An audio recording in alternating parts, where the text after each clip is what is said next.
शख्स की ईमानदारी देख पुलिस ने की तारीफ। एटीएम बूथ में पैसे मिले, थाने लेकर पहुंचा। रीवा में एक ऐसी घटना देखने को मिली जिसे देख पुलिस ने भी कहा कि लोगों में ईमानदारी अभी बाकी है।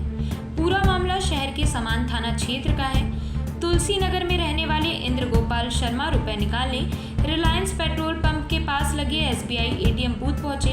उन्होंने देखा कि एटीएम बूथ में 10,000 रुपए पड़े हुए हैं। एटीएम मशीन में एटीएम कार्ड भी लगा हुआ है, लेकिन ना तो एटीएम के अंदर कोई था और ना ही बाहर। इंद्र गोपाल शर्मा ने कुछ देर एटीएम में इंतजार किया। जब कोई पैसे लेने नहीं आया तो वे बिना लालच एटीएम कार्ड और पैसे लेकर सीधे समान थाना पहुंचे, जिससे रुपए उस व्यक्ति तक पहुंच सके जिसकी मेहनत की कमाई है। वहीं समान थाना प्रभारी हितेंद्र नाथ शर्मा ने इंद्र गोपाल शर्मा की तारीफ करते हुए कहा कि निश्चित ही इनके द्वारा नेक काम किया गया है। पुलिस पूरे घटनाक्रम की जांच कर रुपए सही व्यक्ति तक पहुंचाने का काम करेगी। उन्होंने कहा कि हो सकता है जब रुपए निकालने के लिए एटीएम कार्ड डाला गया हो तब एटीएम ने प्रोसेस ना किया हो, उस व्यक्ति के जाने के बाद एटीएम ने प्रोसेस किया हो। उन्होंने पूरे मामले में जांच करने की बात कही है। इंद्र गोपाल शर्मा जी हैं जो नेहरू नगर में रहते हैं। आज थाने में उपस्थित होकर के उन्होंने सूचना दी कि जब वो SBI एटीएम में गए तो वहाँ पे ट्रे में 10,000 रुपये रखे हुए थे और एक एटीएम रखा हुआ था। आपके द्वारा अवगत कराया गया कि वो पैसा उनका नहीं था।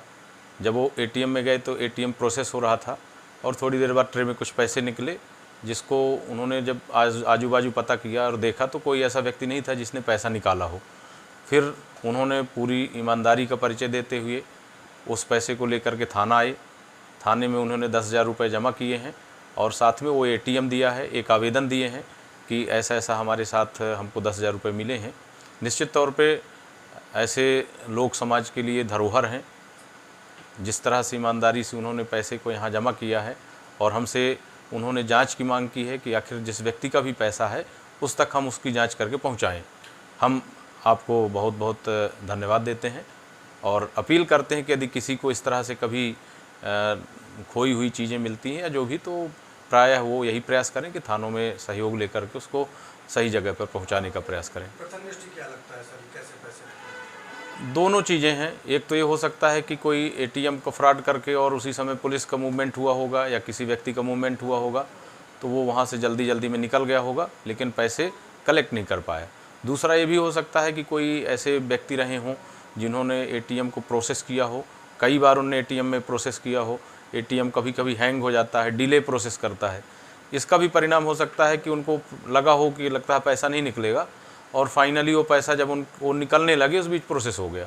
दोनों ही स्थितियाँ हैं, दोनों की जांच की जाएगी और जो भी व्यक्ति का वो पैसा है उसको वहाँ तक पहुँचाया जाएगा। मेरा नाम इंद्र गोपाल शर्मा है। ये पैसे कहाँ मिले आपको? पैसे मैं बूथ में एटीएम बूथ में गया पैसे निकालने के लिए, वहाँ ब्लिंक कर रहा था एटीएम, तो मैंने देखा नीचे कैश था। कैश जैसे ही उठाया एटीएम नॉर्मल हुआ और मैंने 10,000 रुपये अपने निकाले। लेकिन वो जो पैसे मिले मुझे 10,000 रुपये, गिन के देखा मैंने वो 10,000 रुपये हैं, तो किसके हैं मेरे को दिमाग में चिंता हो गई कि पैसे किसके हैं। तो फिर मैं आया TI साहब को यहाँ थाने में, समान थाने में जमा किया, ला करके एप्लीकेशन दिया हूँ और जमा कर रहा हूँ साथ में। अब वो पता करें कि किसका है, वो क्या है, कैसा है, साहब के ऊपर डाल दिया हूँ, पता करके बताएंगे कि कौन किसका है। ये कौन से एटीएम बूथ का है? एटीएम SBI का था वो, और एक एटीएम कार्ड भी मिला है। अब वो कार्ड और पैसे दोनों एक ही आदमी के हैं कि किसी दूसरे के हैं? कौन से बूथ में मतलब एटीएम ये रिलायंस के जस्ट बगल से जो रोड जाती है उसी में राइट साइड में एटीएम लगा हुआ है। कोई जन्माशा है उसके सामने में है। जी, मेरा नाम इंद्र गोपाल शर्मा। क्या करते हैं आप? मैं रिटायर्ड हूँ, पहले सर्विस में था, रिटायर्ड हूँ, तुलसी नगर में रहता हूँ। आप भी पैसा निकालने गए? जी।